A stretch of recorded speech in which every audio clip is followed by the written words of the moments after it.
me something, Uncle Money? Welcome, everybody. We have another exciting guest today, Dr. Tressa Stiles. She works as a psychologist, and I think her background is unique, not only where she's from or where she spent a lot of her life, but also working in a major healthcare system, moving up the ranks, and deciding to go out on her own. So I think this is going to be a fun episode. So let's go ahead and get into it. Welcome. Thank you. Thank you so much. So tell us a little bit about yourself, some of the populations you serve, and your current role today. Okay.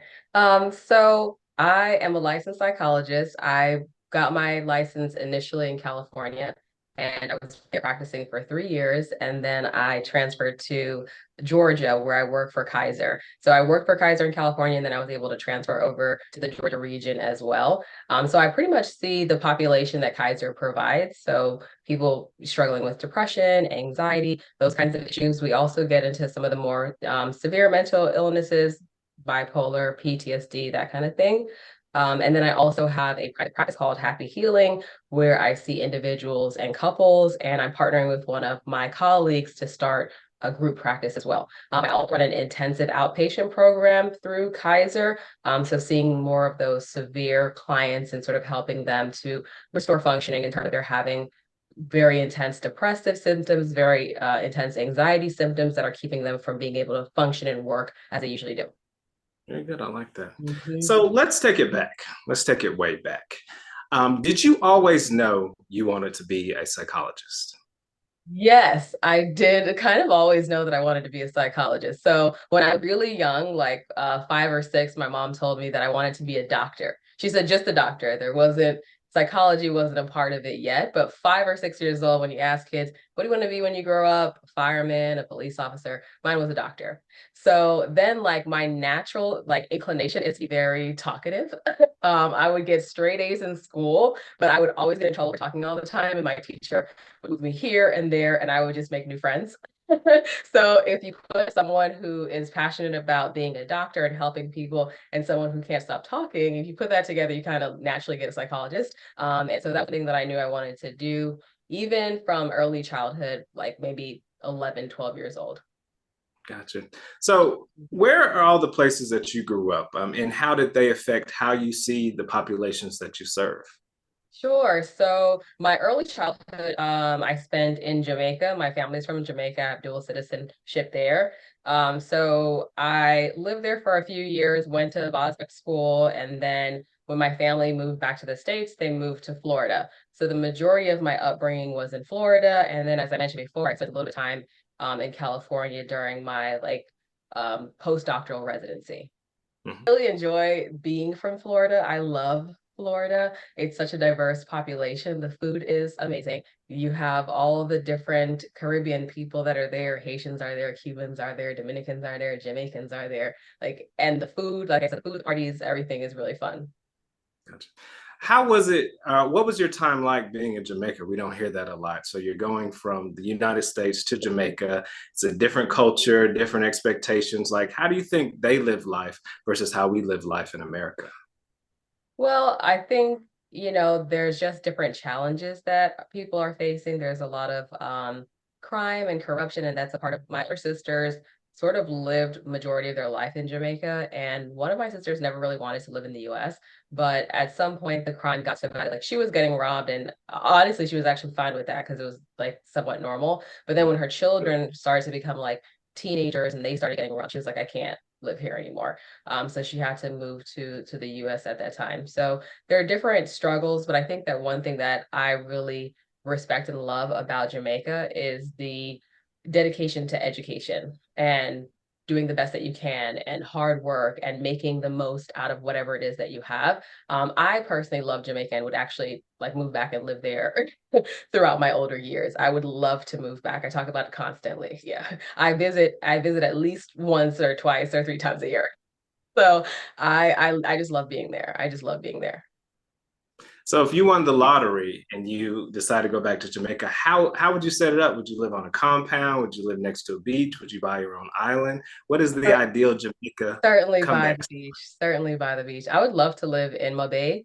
and just like drink coconuts and walk the beach all day. Like that would be that like that's the life for me. That is that is the life for me. So definitely I would go there. I would love to see if there's a way to transition into actually working and providing services there as well. I know that, you know, even my family, there was like some people in my family that didn't understand going into psychology. They're like, what even is that? Right. So being able to provide psychoeducation to folks on, you know, the importance of mental health, and it's not just for mad people or crazy people. Anybody can benefit from, you know, mental health services. I like it. So growing up, I've noticed that a lot of people who pursue their doctorate, especially in psychology, they have some kind of family support. Were there individuals in your family, or it's your mom, a parent, an uncle, that really kind of guided you way that healthcare is a way, or becoming a doctor is a good thing? Anything like that for you growing up? Sure, I would say yes. My mom is a nurse. And so, you know, when you're in high school and you have to do like the volunteer work, I used to volunteer constantly at the nursing home where she works. So I was exposed to a lot of doctors and, you know, client-patient relationships. I would volunteer for like the recreational fund, do activities with the residents, talk to them, hear their stories, things like that. So I do think that that kind of aligned again with what I wanted to do long term, which is to become a psychologist. So I certainly was immersed in like the medical field very early on. Gotcha. I like it. So now you have to decide which college to go to. It's a big decision Mhm. for many 17, 18 years olds.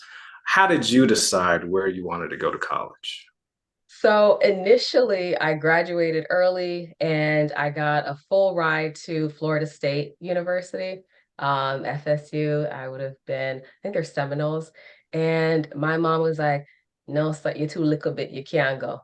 So she would not let me go all the way to Tallahassee, which was like 6 hours away from where we were living at the time. She was like, mm-mm. So then I had to look again and find colleges that were closer. And I ended up going to a private school first. I went to Nova Southeastern University, and then I also went to Florida International University for my undergraduate.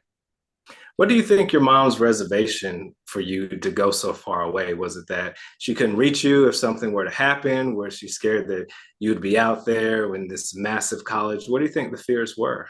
I think that was it, just not having me close by and feeling like I was, you know, so young and maybe so vulnerable that people could maybe take advantage of me. So she wanted to make sure that I was with her and safe. My mom, I didn't learn how to drive until like much later in life. My mom drove me to college. Like my mom drove me to college and dropped me off at college. So she was very, very protective when I was younger. Very good. So a lot of times when folks are in college, they kind of get some shining light to say, this is the path for me. And it usually comes from like a mentor. Did you have any mentors in college that kind of guide you, go left, go right? Because there's so many ways to become a licensed psychologist. Sure. Yeah. I think it's actually very important for people to find mentorship. I actually, in this stage of my life, I feel like I need to find a mentor right now, right? Because I think at any age you can benefit from guidance and sort of learning from people who have already walked those steps. So I fortunately did have a professor, Dr. Fisher at FIU, who was my mentor. And one thing that he did was save me tens of thousands of dollars because I initially thought in pursuing your doctorate that you have to get your master's first, which meant that I believed you had to apply for like a master's program, complete that, and then go into the doctoral program, which is not true. You can just apply from undergrad straight into the graduate program, and then you'll get your master's in route, right? So I am so thankful that I was able to save that money. I'm still in staggering debt right now. But he did chop down a lot of that. So I really am appreciative of that advice. Any advice you would give to college, especially at the undergrad program, to say, this is the information you need to share with the undergraduate, knowing that they have to go on to more advanced degrees to really make a lot of money. So what, I guess, would you put in their curriculum to advise them, how to go or ways to go? Sure. I would say do your research in terms of what is it that you want to do? Like on the day to day, are you wanting to see clients and sit across from families? Are you wanting to do assessments? Are you wanting to write research papers and be in academia? What do you actually want to do? And then that's going to inform which one of the degrees you want to get. One thing that I didn't realize when I was younger is how interchangeable the PhD and the Psy.D is. So I have a Psy.D. And initially, you kind of think the Psy.D is for more of the clinical side. So if I want to see patients, do psychological evaluations, do forensic assessments, that kind of thing, then clinical psychology is the way, Psy.D is the way. If you wanted to do academia and research, that you would go into your PhD program. Now that I'm like a big girl, so to speak, right, I realize that there are Psy.Ds who are professors, and there I work with PhDs alongside me at Kaiser. So the degrees are so interchangeable, but because the PhD is older than the Psy.D is newer, there's a lot more funding available for the PhD. So you can get stipend programs. And I did not know that. And Lord knows I wish I did. So if there's anyone who's listening, if you're thinking that you want to get your Psy.D because you want to do clinical work, still take a look at the PhD programs, because you'll still be able to follow that path if that's what you want. When did income creep into your head as far as how much you would make once you're done with your education? Did somebody say, hey, you would make this much? Did you think about your lifestyle while you were pursuing your undergraduate degree? Sure. I always knew that it was like, even years ago, that unfortunately the pay has not increased that much over the years I looked at it, but it's always been around 100,000 or more, right? The average I think in Georgia is maybe like 115, 120, right? So I always knew that I was going to I'd be a nice little six-figure girly, right? So that was certainly appealing. And I think you and I have talked about before my interest in traveling and how I'm still able to sort of do that with the sort of income that I have. So I always knew that I would be stable. Me personally, I was voted most likely to be a millionaire by like my colleagues. And I know that that's not going to come from just sitting across and talking to people. That's going to be me writing books and me doing trainings and doing other things to diversify my portfolio. Very good. So you decided to go through the Psy.D program. Was there a specific class that really stuck out to you as far as, wow, that's nice. This is something that is really going to drive me through this profession? When I was 17, I think, yeah, when I was 17 in high school, I took a interpretive dream class that I thought was like super cool. And like it was a little like hokey pokey because they talked about how you can have influence over your dreams.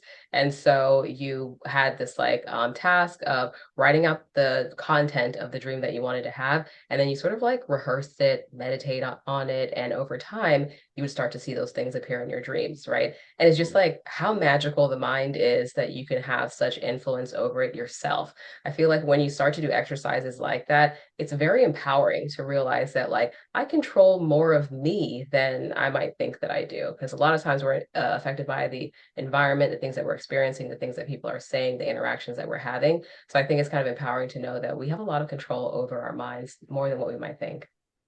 Gotcha. So I hear this a lot. The undergraduate years and sometimes the master's level, a lot of the students are almost like self-diagnosing themselves. Yeah. Did you experience that? Did you notice other people who were in your class doing a little bit of that? Like, that's what I'm going through. Like, Sure. what was Oh my going gosh. So there was like a whole joke in my residency program with like the other postdocs. We were looking around at like the people who were working there before us, and you could very much tell that like a lot of the people, the things that they treat is because they do have that personal experience with it. So it might not be that like they themselves obviously have schizophrenia, but they might have an aunt or a cousin or someone close to them that does. Even a lot of people who work with like domestic violence or eating disorders or substance abuse is really huge, right? That there is sometimes that personal lived experience that I think actually helps to make them a better clinician, because they kind of know, number one, what truly does work and what it's like to be on the other side of treatment. Yeah, I agree. It's almost like Alcoholics Anonymous, Mm-hmm. as far as they know what it's like. Somebody who didn't have that issue can't relate to all the Right, triggers. I think it's right, important. right. So you're done with your postdocs, your doctoral studies. Now you have to do internships and obtain clinical supervision. How did you go about that? What was your decision making, and how was that experience? Sure. It was pretty straightforward experience. you apply to a bunch of different places and pray to God that someone wants you eventually. But I was able to stay local for my internship, and I purposefully wanted to move to California for my residency. So I applied to places out there, and that's how I ended up landing Kaiser. But it's a very straightforward, it's a numbers game to a large extent, right? There's, at that time when you're applying for internships, so is everybody else. So you're competing against a lot of people. So making sure that there are things that sort of stand out about you in terms of like your passions and how you're actively involved and engaged in those, and just being like a real person. Like, what are you doing in terms of like your free time and your volunteer and, sort of what makes you you? I think a lot of times, because we're at a high level already, right? Like you're talking about picking one grad student over another grad student. What's the difference? Is maybe sort of like that interpersonal connection that you have with that person. So being more sort of personable, relatable, I think those sorts of things help. Anything that you try to highlight on your resume that may have helped you stand out from other candidate? I think my Caribbean background. I think having a Caribbean background and being able to relate to sort of like diversity in a particular way, different from someone who hasn't had, those personal experiences. And even to this day, a lot of the good work that I do, the work that I actually enjoy, is working with like first generation immigrants and things like that, because there's a very big difference between what your parents might want for you versus what you might want for yourself, and how to exercise independence in sort of America, but still being mindful of like your customs and traditions from, your where your parents are from and maybe where you're from as well. Gotcha. Now, how did you navigate different spaces? So for me, when I went to undergraduate, the general classes were extremely diverse. But once you got to the more advanced classes, the diversity went down significantly. So I'm assuming in your case, once you got to your Psy.D level, once you start participating in your practicums and your internships, you started seeing less diversity. How did you navigate those diverse spaces, and was it a challenge for you? When I was in undergrad or in grad? Going into grad school and then going actually into the profession.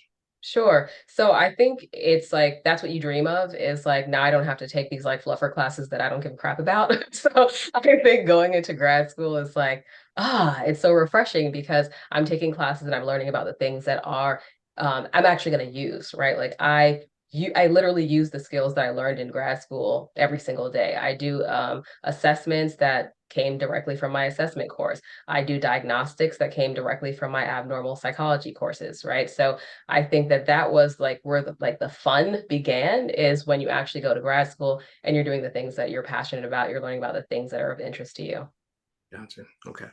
So you're getting ready to take your first job. I believe it's at Kaiser. What were the emotions? Did you feel like I'm ready to go? What was going through your mind when you received the letter that said you were hired as a full-time person? So not to toot my own horn, but I was a rock star during my residency, and I worked at a couple different Kaisers. So both of them wanted me to come on full time after my residency. So I felt like, a hot item, at that time. But my personality is to be very sort of nervous and cautious about things. So I weighed the pros and cons of working at, both locations. I did my interview, and just a ball of nerves, even though these are the people I've worked with for an entire year. It's just so nervous during that process. So being hired on full time was actually, it was a relief. It was very nice, and it was very reaffirming that like the things that I was doing, people saw that and recognized that it was good and wanted for me to continue to do that good work for, essentially years to come. Now, when somebody begins working, especially in a large, almost hospitals like system, you have coworkers, you have bosses, sometimes you have subordinates, and implies there's sometimes politics. Sure. How did you navigate those politics? Where you felt like you were well prepared given your life experiences, or were there some growing pains dealing with those things? I think that I'm able to sort of be flexible and adapt to change pretty well, which I think is important when you work in corporate, because things will just change for seemingly no reason. And it's best to just embrace the change and sort of go with the flow. But I'm also someone that's going to speak up when I think that things aren't fair, or when I think that there are better ways to do things. And I think that that's what made me stand out for, like management positions later on. is my ability to say, be diplomatic about it, being very mindful of your sort of wording and being respectful, but also speaking up when you think that, I think there's a better way to do this, or, can you explain a little bit more of the thought process behind, X, Y, or Z? Explain what it's like moving into a more managerial or senior role in the mental health space. Did you feel prepared? Were you nervous? Explain that process from, hey, I think I can take this role, to actually embodying that role and being in that role day in and day out. Sure. I have the duality of feeling like I'm absolutely not prepared, but I can absolutely do anything that I want to do, right? So going into that position, I certainly felt under prepared for it, but people believed in me and I seemingly did a really good job, in that role. I think it is difficult because you're managing sort of everything, right? Like you have your caseload, and then you also are managing clinicians. There's a lot of questions that are you have to respond immediately, right? Like there's sometimes we're talking about suicide and risks and things like that that you need to be on it. So in the middle of like speaking to a client, I still kind of have to have my eye over here looking to see someone sent me a message. Is it urgent? Do I need to pause the session and respond, or can I just keep going? Right. So the balancing that was definitely sort of difficult. And if you've never managed people before, it's like a new beast. Like people are so funny when it's time to manage them. My supervisor at the time was saying, she like, being a manager is like herding cats. Like everyone's just going in their own direction, doing their own thing, right? And so learning how to deal with like different personalities and things like that was a part of the game as well. Any advice to somebody thinking they want to manage somebody? Like, how would you guide them? Is it that tomorrow will come, you have to always think about the next day? What advice to give somebody who wants to manage people? One thing I would say, which was helpful, that my manager told me, which was like, you aren't supposed to know everything, right? So Mm-hmm. you're not supposed to know all of the answers. And so if you don't feel bad. Just, find the answer, right? And work with your team on doing that. And also learning when to step in and like take action on your like clinician's behalf or on your like supervisee's behalf versus when you empower them to take actions and steps for themselves, right? Because you can get really overwhelmed when you try to do too much for too many people. So being able to navigate like when I actually need to be present, when I need to show up, when I need to take action versus when I need to be, delegating or encouraging others to take action.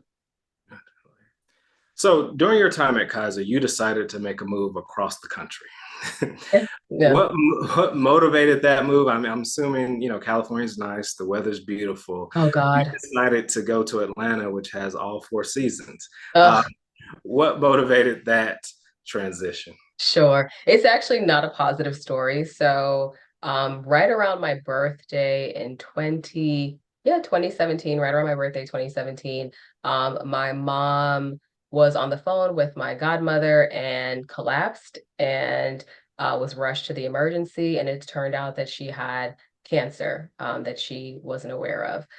So I was already, at the airport because it was like my birthday week. And so I was already traveling for that. So I had to change my flight to come to Georgia. And I actually spent my birthday in the hospital with her when she had surgery. So wasn't the most pleasant of stories, but Kaiser in California and Kaiser, Georgia, both very supportive. I didn't have to worry about what was going on sort of with my clients. They were like, take all the time that you need to focus on family. And then when it became apparent that I would have to move here to be closer to her because in my family, I was the one that was, best able to do that at the time. So it was very convenient and lucky and a blessing that Kaiser, because Kaiser not located in every state. So the idea that I was in California Kaiser and could easily transition into Georgia Kaiser, that was certainly a blessing for me. What was it like working, or compare the difference between California Kaiser and Atlanta Kaiser? I will say that the one thing I do miss is having a union. I think in California, we have a union, and so our voices are heard a little bit more, and we feel like we have a little bit more sort of like influence over what happens to us, right? Whereas Georgia is not unionized, and so We have to kind of do our best to just manage when certain changes come about that we might not agree with, that we can still, state our claim, we could still talk to management, but we might not have the support like we had when there was a union. Gotcha. Now, what about the lifestyle kind of culture shock or culture difference between moving from California to Georgia? Like, did you, involve in different activities? I think we hike less in Georgia than they do in California. I It's know, like that's that. true.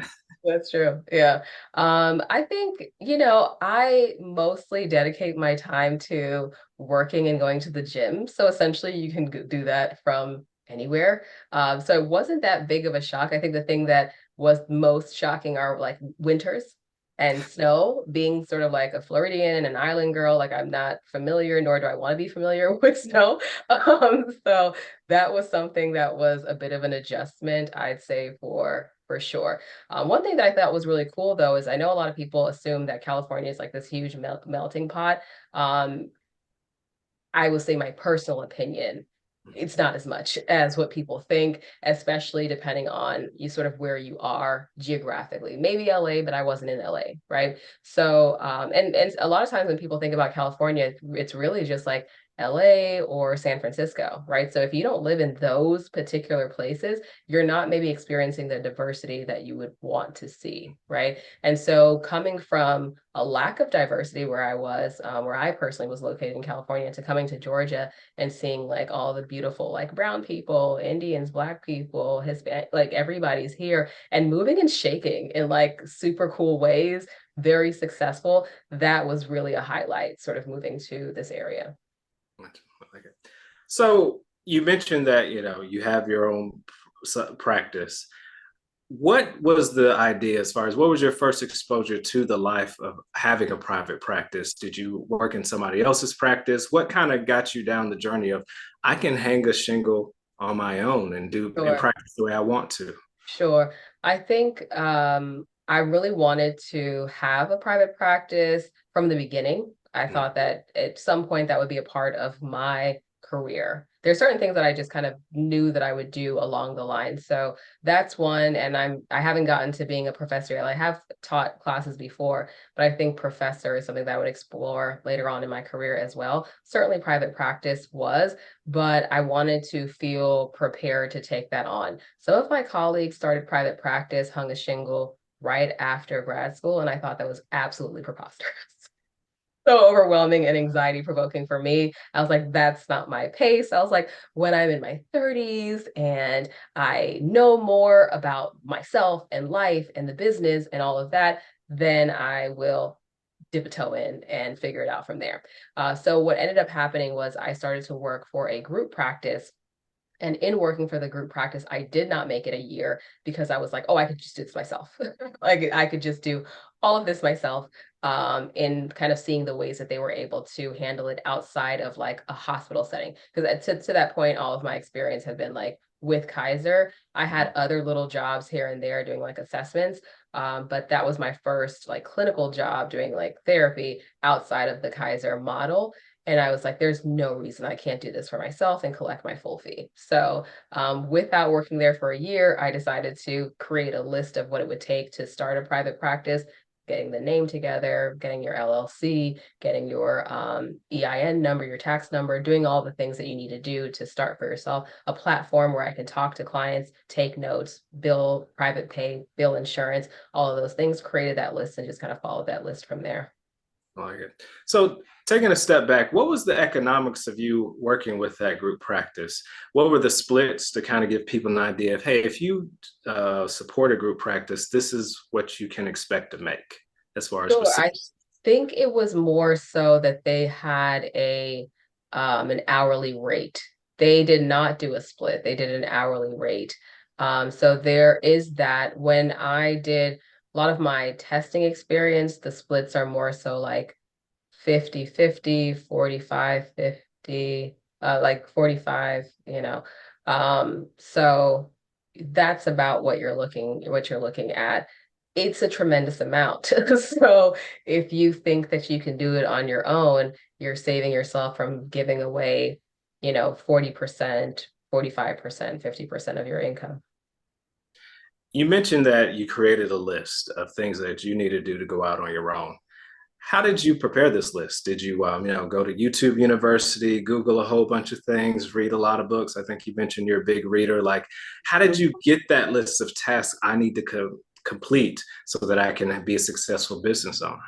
So I was lucky. I think I started to kind of see what I needed just based off of like what I was noticing that they had, the people that I was working for, what they had. But then I also had a beautiful colleague, wonderful woman at Kaiser who left and decided to start her own private practice. And she just like fully left Kaiser, fully pursued private practice. And she had a list that she had already prepared and she just emailed it to me. And she just emailed it to me. And it was things that I didn't even think about. She was like, make sure because you're going to have to get your own insurance. She's like, make sure to go to every specialty doctor appointment, get your teeth cleaned, like all of these things, make sure to do. She's telling me things I wouldn't even have thought about in terms of preparing to be out on your own. So that was just sheer luck. That was just sheer luck. But I certainly was able to see and what was reinforced by what I was already doing. Now, we'll block out anything personal, but do you mind sharing that list with us? I can add this to the notes. Sure, sure, sure, sure. Because yeah, getting your teeth cleaned, you forget about those things It when was you're amazing. entrepreneur. I was like, what in the world? Yeah, it was a very exhaustive list. Yeah. Oh, okay. Mhm. Well, did she create that list and just kind of kept the running list, or did she create that specifically for you? Because, you know, She created it for self, I think, and then when she kind of heard that I was interested in leaving as well and doing my own thing, she was just like, "Oh, here's a list just to make sure that you kind of, dot out all your I's, cross all your T's, kind of thing." yeah, yeah. So in the world of business, we always say there's riches and niches, right? Since you're going out on your own, what populations are you thinking you want to serve or are serving today? Yeah, so I see couples, I see individuals, and for the most part, I only see adults. I don't work with kids. So anywhere from 18 to I think, 65 is sort of the general age range. Most of the times I see people in their early to mid 20s through to like mid 50s. That's sort of where majority of folks are. I personally enjoy working with young clients, and young is relative. As I get older, younger changes. So I like working with folks that are in their 20s, 30s, and 40s, and really being able to be somewhat of like almost like a mentor because we are going to absolutely address like your mental health concerns, your depression, your anxiety, but we're also going to talk about what is like practically going on in your life that needs to be addressed, right? If you might need to go back to school, encouraging that, talking about where you can find scholarships, things like that. So it's almost like social work. It kind of goes a little bit into social work where it's sort of like identifying the resources in the community and providing that. But I think that it's really important for people to have that information. So even sort of like what we're talking about, the difference between this degree and that degree, I've had these conversations with clients before. Mm. So, do your research and figure it out. And I think also showing up in spaces and volunteering and shadowing, hugely important. When I first started doing therapy, I thought that I was going to work in like a different population. I was like, oh, you know what? I might work with like eating disorders, or I might do this, or I might, oh yeah, I actually was doing a lot of work with severe mental illness. So I used to work at a psych hospital, these kinds of things. So a lot more of like schizophrenia, schizoaffective disorder, bipolar disorder, these kind of things. But those are the most challenging populations, I will say. Eating disorders and psychosis, very, very, very hard to work with. God bless anyone who is doing it and can do it. I still, work with a range of diagnoses, but in terms of specializing in that, I learned that like that really wasn't for me. And what I really do enjoy are assessments, being able to do a examination, collect a history, kind of look at it as a puzzle, put all the pieces together, find the resources, and kind of put it in a neat package that the client can understand. And also the future provider as they're reading the notes and going through, these are the recommendations. Very good. So what you said, struck a chord with me because I work as a financial planner, and of course, we're known for crunching the numbers. But if those life skills stuff that I feel like makes the biggest impact, and what you said mentioned was, I address your underlying concerns, but I also, I guess, show behaviors, maybe give you resources. Speak on that aspect, and how have you seen that allow your clients to make those leaps that they need, even in their mental health? Sure. I think for a lot of times depression can be from a different source, right? So it can be something sort of organic. Maybe you have like a thyroid issue that you're unaware of, right? It could be a chemical imbalance. That's why medication is helpful there. But for a lot of people, the vast majority of the clients that I have, it's situational. Right. Like I'm having relationship issues that have been persistent. I'm having financial concerns that makes it to where I can't really enjoy life sort of fully. I'm grieving the loss of this family member, and so I'm stuck in this place of depression. So recognizing that if folks are really experiencing a situational depression, just teaching them skills to manage their sort of like negative thought and lift their mood, it's not enough. Like they need resolution, they need a resolve in their life, right? So being able to recognize that these are the things that really are going to be impactful and create the change that you're looking for. So for me, I think it's like dual work with my clients. I try to tell them we're going to get you some like coping skills so you can sort of manage what's going on, but we're also going to go deeper to solve the problem. Like I'm such a solution oriented person, I just can't help it. So it's sort of like as soon as the problem is identified, I'm like, okay, so we've got to make space for emotions. We've got to make space for sort of coping, but we also have to get to the meat and potatoes of sort of what's going on and address those real and practical issues in your life. Selfishly, I do have to ask, what have you seen work with clients as far as getting them to change behavior, whether that's doing something as simple as working out more, doing something as simple as taking a walk every day, or just being quiet and relaxing, taking a vacation? What have you found, a combination of words, sensitivities that you've noticed help people actually change their behavior? What I try to do as much as possible is use the client as their own form of reference. Mhm. So if you've had a period of time in your life where you felt happier, more fulfilled, more energetic, tell me about that time, right? Tell me about that time. What was going on? And they're like, oh, I used to work out. I used to, be more passionate about this or that. I had this type of thing going on, that type of thing going on. So for the most part, we start to say that how about we look at ways of sort of replicating that and recreating that space that you've had? Because I'm not telling you that these things are going to work. You're telling me they will, right? You're telling me that when you worked out, you felt better. You're telling me that when you were volunteering, you felt more connected to people. You're telling me what works. And so I think that for a lot of people has been helpful. Yeah, I think that's humongous. Allowing people to provide their own solution. Hmm. I can tell you a million things, but if you don't own it internally, 100%. you're just talking at the wind. I had to learn that the hard way. You also do assessments, I believe, for, is it DFACS or DFCS? Yeah.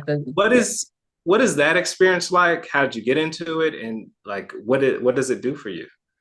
So I really enjoy that line of work, doing assessments. I pretty much enjoy taking the symptoms that the client is reporting, taking the assessments, taking the history, and then putting it together to make sort of sense of it. Also being able to do that by myself. Like I'm pretty much, I walk the line of introversion and extroversion very finely, and I really enjoy being on my own. And so with assessments, you meet the client once, maybe twice, and then you are reaching out to collateral people. And so you might send an email or have a phone call with like a teacher or another doctor or provider. And then you put all of that information together. So I actually really enjoy the work that I do, especially because the recommendations are oftentimes followed through with, right? Like DFACS really wants to know what should this client be doing? Do they need to have like um, drug rehab? Do they need to start individual therapy? Do they need family therapy? Do they need to start looking at their physical health and check their thyroids and do this or that? So I really enjoy looking at the cases and coming up with specific recommendations for that client. I think a lot of times, you might see like lazy writing in this field, where it's sort of like a copy and paste of recommendations. But I really like getting to know the client and seeing for you what I think is actually going to be most helpful. I like that. When you talk about lazy writing, I have to address, a lot of AI has been introduced into the world and it's touching everywhere in academia, and we can't help it. It is going to touch us in professions. How have you seen professionals use AI solutions, and where do you see the pros and the cons in that? One thing that's really exciting at Kaiser is that they have a pilot right now of using AI. And so because we do a lot of our sessions virtually, they're able to, the AI is able to capture what's going on in the session and write your notes for you. The writing notes is the bane of every therapist's existence. And so if you have a system that's able to accurately chart what's happened in the session, and all you have to do is review it, make sure that, all the points were hit. If there's anything that you want to add, you add it. But I'm talking about saving, I don't, days of your life, months of your, I don't even know. It depends on how long you work, right? That you can save so much time in your life and just really feel like all I need to do is focus on the client. I don't have to worry about, all that clerical stuff. That to me is just like so beautiful. I'm curious about that. So, client notes are important. It helps you to reference back to say what's happening. If another professional walks in, they can review your notes. Where do you see the client notes as far as, is that what makes the change? Is it the conversation that makes the change? Like, because if you eliminate that aspect of it, hopefully you have more time with the client or addressing the clients or lower the price for the client. So how do you think about that balance? I think I don't see any cons to it. I feel like the AI is able to, I haven't been a part of the study, but one of my really close colleagues, she has. And from what she says, it's just like absolutely phenomenal. She said you read it and it puts everything into perspective. Like as you're talking about it, it'll say, that mindfulness skills were used based on, this, that was said within the session. So even she's like, even things that we don't even realize that we're doing, like techniques that we're using that we've just used for so long that we're not necessarily documenting, that's being documented, right? So the notes are actually more efficiently written, I think, sometimes by AI than by us. Yeah, I didn't think about that. There's a level of completeness because humans, we have limitations, time, effort, and energy. Well, AI, they can crank out the full idea, I guess. So I like that a lot. So let's get into the financial aspect of it. So when you first started your job, were you given any advice, your first job at Kaiser, like advice about how to manage money? Like who was speaking to you at that time? Did you have any, counseling from your parents about money management?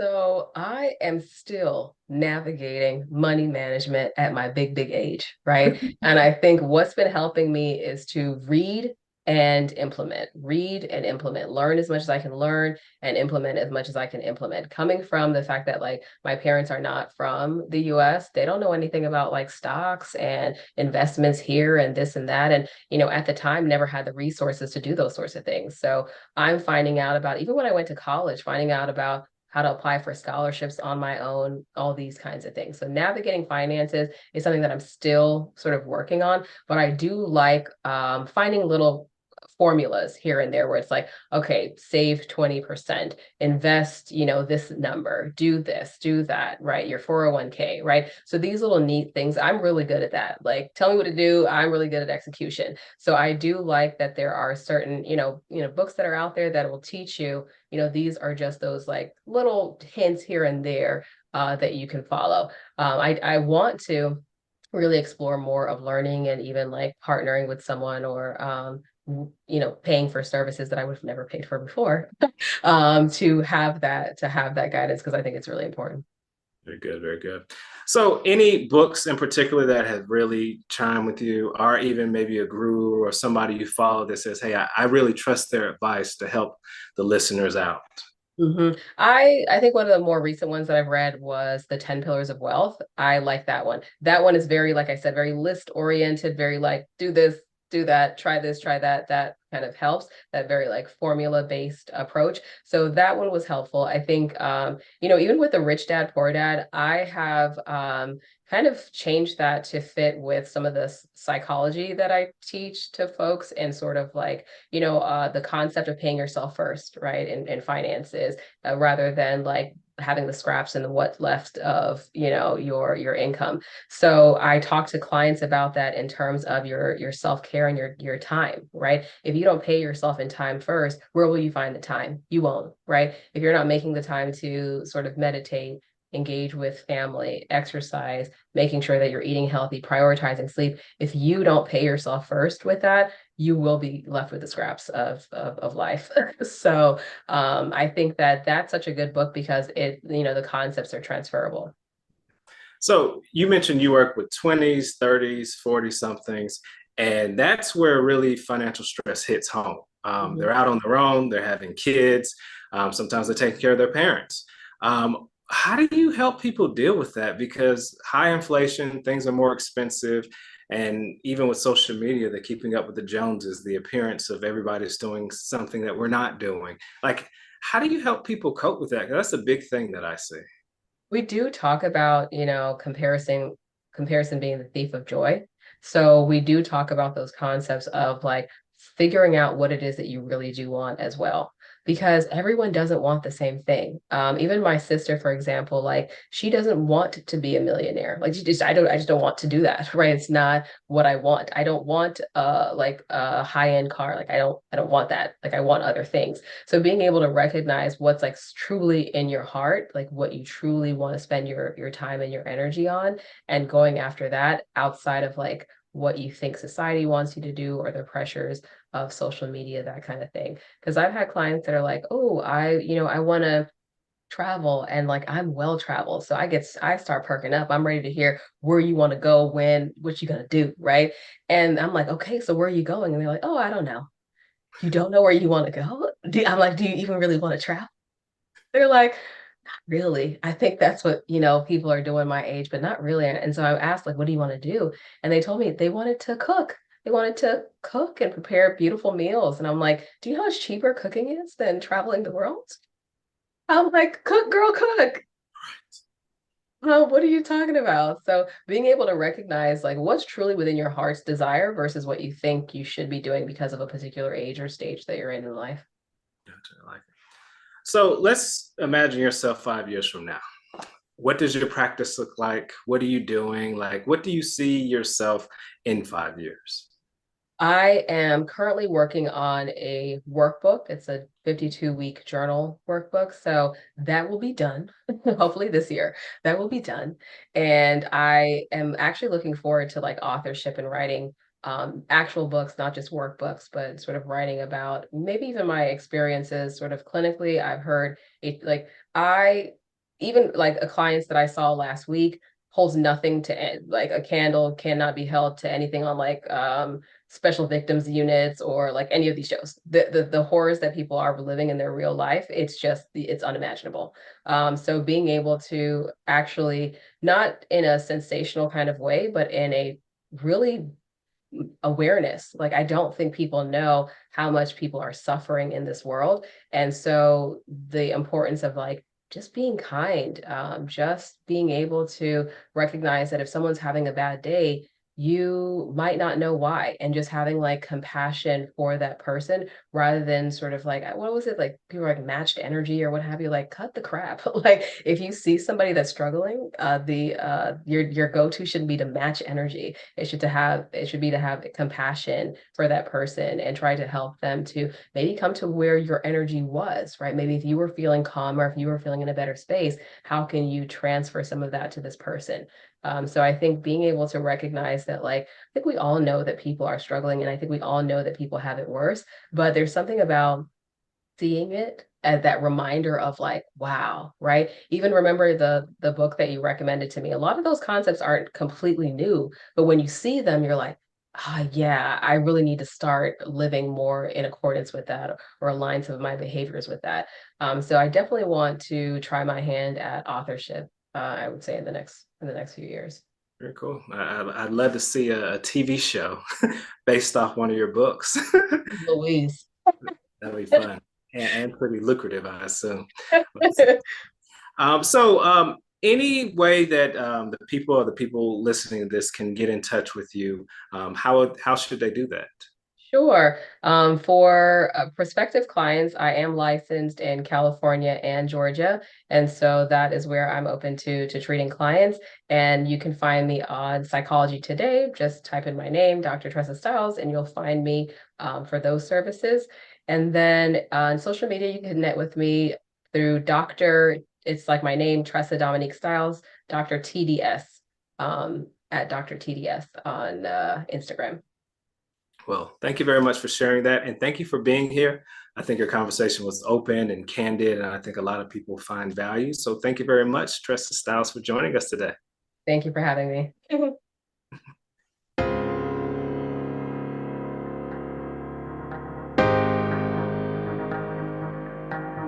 The more I know, the more money I can make.